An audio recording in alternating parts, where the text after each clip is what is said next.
Positive atheism Telugu channel ప్రేక్షకులకు స్వాగతం. మనం గోరా నాస్తికుని జీవితం అనే పుస్తకంలో నుండి గోరా గారికి సంబంధించిన విషయాలను గురించి తెలుసుకుంటున్నాం కదా. ఈరోజు ఎపిసోడ్లో మరికొన్ని విషయాలను తెలుసుకుందాం. ఆర్థిక సమతా ఉద్యమం.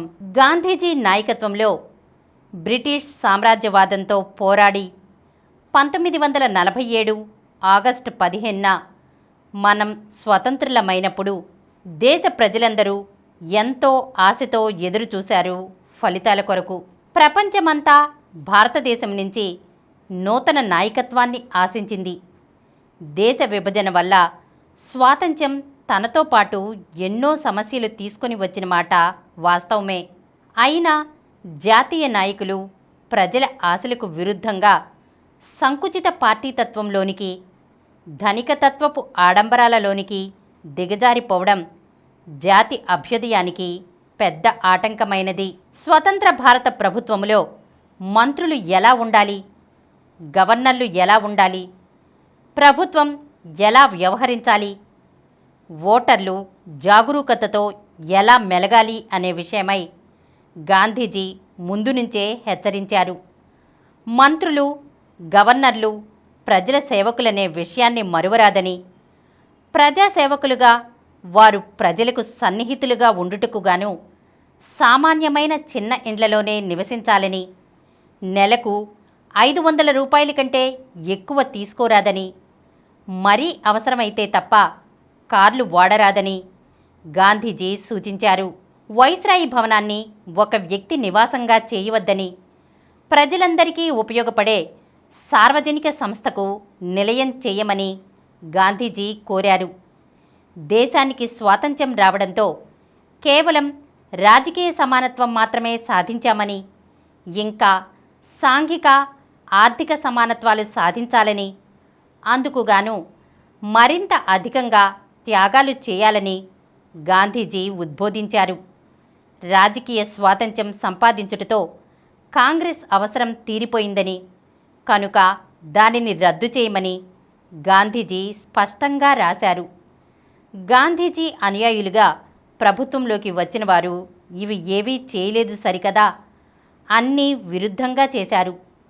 స్వాతంత్ర్యం వచ్చిన 6 నెలల లోపలే మత దురహంకారం గాంధీజీని పొట్టన పెట్టుకుంది. అలా కాక గాంధీజీ జీవించి ఉంటే ఈ సమస్యలను ఎలా పరిష్కరించి ఉండేవారు అనేది ఇప్పుడు మనం ఊహించలేము. గాంధీజీ హత్యానంతరం ఒకటి మాత్రం జరిగింది. దేశ స్వాతంత్ర్యం కొరకు ఐక్యంగా కలిసి కృషి చేసిన వారు, ప్రభుత్వాధికారంలోనికి వెళ్ళిన వారికి నిర్మాణ కార్యక్రమంతో సంబంధం లేకుండాను, నిర్మాణ కార్యక్రమంలో ఉన్నవారికి రాజకీయ దృష్టి తేకుండాను చీలిపోయారు. దీంతో రాజకీయ అధికారంలో ఉన్నవారు నిర్మాణ కార్యకర్తలకు గ్రాంట్ల రూపంలో ఆర్థిక సహాయం చేయడం మినహా ఇద్దరి మధ్య మరే సంబంధాలు లేకుండా పోయాయి. రాను రాను రాజకీయాలలో ఉన్నవారికి పార్టీతత్వం ప్రబలిపోయింది. 1948 మార్చిలోనే నిర్మాణ కార్యకర్తలు సమావేశమై సర్వోదయ సమాజ్ను ఏర్పరిచి ప్రతి సంవత్సరం ఒకసారి కలుసుకుంటున్నా ఒకరి కష్టసుఖాలు మరొకరు వినడం కంటే మరేమీ లేదు. దేశానికి స్వాతంత్ర్యం వచ్చిన తర్వాత అంతవరకు జాతీయ సంస్థగా ఉన్న కాంగ్రెస్ పార్టీగా మారిపోవడంతో గోరా కాంగ్రెస్లో పావలా సభ్యత్వాన్ని కూడా వదులుకున్నారు. గోరా ప్రముఖ నిర్మాణ కార్యకర్తగా గుర్తించబడినప్పటికీ ఇతర నిర్మాణ కార్యకర్తలకు గోరాకు ఒక ప్రధానమైన తేడా ఉంది. ఇతర నిర్మాణ కార్యకర్తలు రాజకీయ దృష్టిని వదులుకున్నారు. గోరా రాజకీయ దృష్టిని మరింత తీవ్రం చేసుకున్నారు. ప్రజాప్రతినిధులు తమ కర్తవ్యాన్ని నెరవేర్చినట్లు చూచితే ప్రజాస్వామ్యంలో ప్రజల ప్రథమ కర్తవ్యము అనేది గోరా రాజకీయ దృష్టి. గోరా ఈ విషయమై ఆలోచించసాగారు. హింసాయుతంగా స్వాతంత్ర్యం పొందిన దేశాలలో హింసాయుత సమరం వల్ల పాత వ్యవస్థ సమూలంగా నాశనమైపోతుంది. అంతేకాకుండా హింసలో ద్వేషం ఉండడం వల్ల పాత వ్యవస్థలో బాధ్యులైన వారిని చంపివేయడమో, నిర్బంధించి శిక్షించడమో జరుగుతుంది. కనుక వ్యవస్థను తిరిగి సరికొత్తగా తమ భావాలకు ఆశయాలకు అనుగుణంగా నిర్మించుకుంటారు. ఫ్రాన్స్లో అంతే జరిగింది. రష్యా, చైనాలలో అంతే జరిగింది. సైనిక విప్లవాలు జరిగిన చోట్ల అలాగే చేశారు. కానీ అహింసాయుతంగా మనం స్వరాజ్యం సంపాదించుకొనుటతో పరిపాలనా యంత్రాంగం, పరిపాలకుల అవకాశాలు యథాతథంగా సంక్రమించాయి. అందుచేత వాటిని బుద్ధిపూర్వకంగా మార్చవలసిన బాధ్యత కాంగ్రెస్ నాయకులపై ఉండెను. గాంధీజీ తాను చేసిన సూచనలలో ఈ విషయాన్నే నొక్కి చెప్పారు. కానీ అధికారంలోకి వెళ్ళిన వారు దీనిని పూర్తిగా విస్మరించారు. సామ్రాజ్యవాదులు విడిచి వెళ్లిన బూట్లలో వీరు తమ కాళ్లు పెట్టారు. పాత వైస్రాయి భవనాన్ని రాష్ట్రపతి భవనం అని పేరు మార్చి అందు స్వతంత్ర భారత రాష్ట్రపతి నివాసం ఉంటున్నారు. ఆ బ్రిటిష్ సామ్రాజ్యవాదుల కాలం నాటి ఆడంబరాలు, అలవాట్లు రాష్ట్రపతి భవనాన్ని, రాష్ట్రపతిని అంటుకుని అలాగే ఉన్నాయి. ఇదే విధంగా బ్రిటిష్ కాలపు గవర్నర్ల నివాసాలలో ఆ ఆడంబరాలు, ఆ రక్షణ ఏర్పాట్లు ప్రజలకు దూరంగా ఉండే ఆ విధానాల్లోనే నేటి మన గవర్నర్లు ఉంటున్నారు. అలాగే మంత్రులును ప్రజలను కొల్లగొట్టి తమ డాబు దర్పాలను ప్రదర్శించి ఆడంబరాలు, ఆర్భాటాలు, పోలీసుల రక్షణలు పెట్టుకుని బ్రిటిష్ ప్రభుత్వ కాలపు పాలకులు ప్రజలకు దూరంగా ఉండటంలోనే ఘనతను ఆపాదించుకున్నారు. యథాతథంగా వచ్చిన ఆ ఉక్కు చట్టాన్ని స్వీకరించి దానిని మార్చకుండా అందులో భాగమైపోయి వాటిని అనుభవిస్తున్న నేటి పరిపాలకులు మాటలలోనే స్వరాజ్యం, ప్రజారాజ్యం కానీ చేతలలో ధనికతత్వపు విధానాలలో కొట్టుకుపోతున్నారు.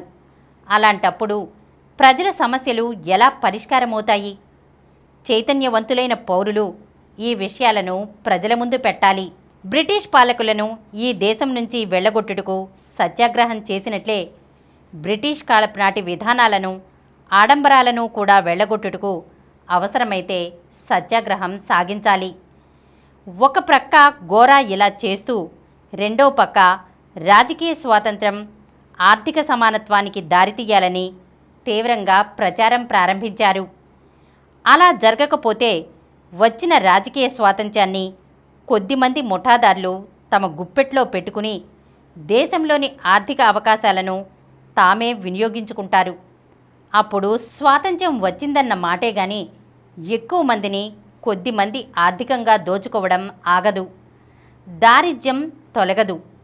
సిగ్గుచేటైన విషయం ఏమిటంటే ఆర్థిక సమానత్వం కావాలన్న ప్రతి ఒక్కరిని కాంగ్రెస్ వారు ఆనాడు కమ్యూనిస్టులనడం ప్రారంభించారు.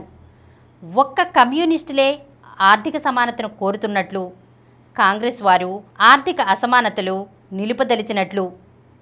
గాంధేయ ఆర్థిక శాస్త్రవేత్త శ్రీ జేసీ కుమరప్పనే కమ్యూనిస్ట్ అని చిత్రించుటకు ప్రయత్నించిన అభివృద్ధి నిరోధక కాంగ్రెస్ వాదులు బాహాటంగా గోరా గారిని కమ్యూనిస్ట్ అని ప్రచారం చేశారంటే ఆశ్చర్యమేముంది?